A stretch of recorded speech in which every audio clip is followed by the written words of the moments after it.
uncharted territory here.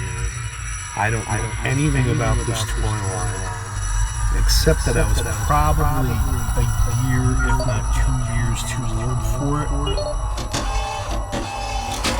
Deactivated. And our lives were G.I. Joe until Star Wars and the Kenner line.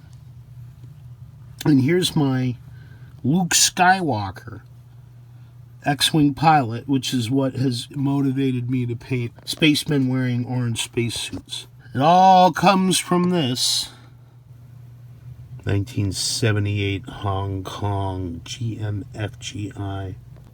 I do not know if his blaster is original to the figure. I had a number of figures that came issued with the broom handle blaster.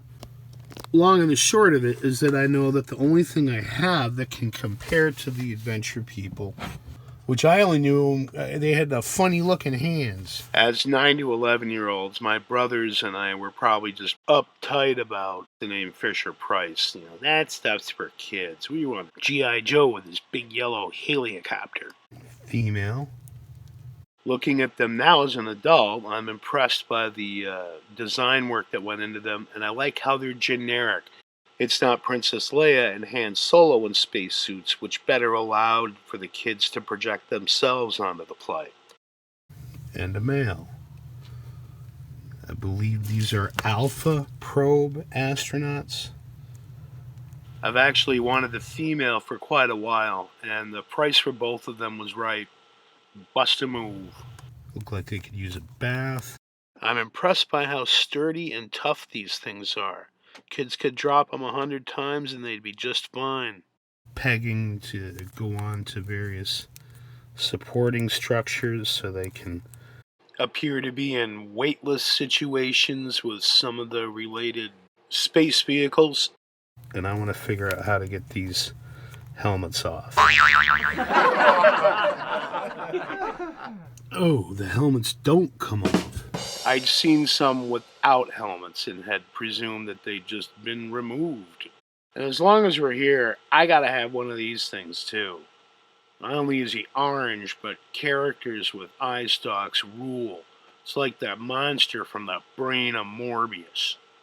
And speaking of Doctor Who, this guy here looks like he's wearing one of them big head spacesuits from the Invisible Enemy when they had to go to Titan and blow it up. So I may just have to get one of him too. The Fisher-Price Collectors Club website has an exhaustively researched series of pages on the Adventure People. Go take a look, although it's not my fault if you end up wanting some. And yeah, they're about the same size as a Star Wars figure, although very different animals. The heads are a larger proportion. I like the big chunky shoes. Interesting how that hand is pointing, but both of his are in handlebar mode. The line is definitely still popular, and people are still collecting them, although they do not command the price that the vintage Star Wars pieces go. Definitely got a Hong Kong, made in Hong Kong. Fisher-Price Toys, 1979. Excellent.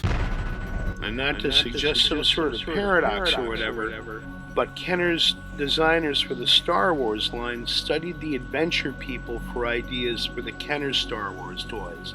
After they were a grand slam hit, the Fisher-Price designers expanded the Adventure People line to include space figures, some of which do sort of suggest the Star Wars figures.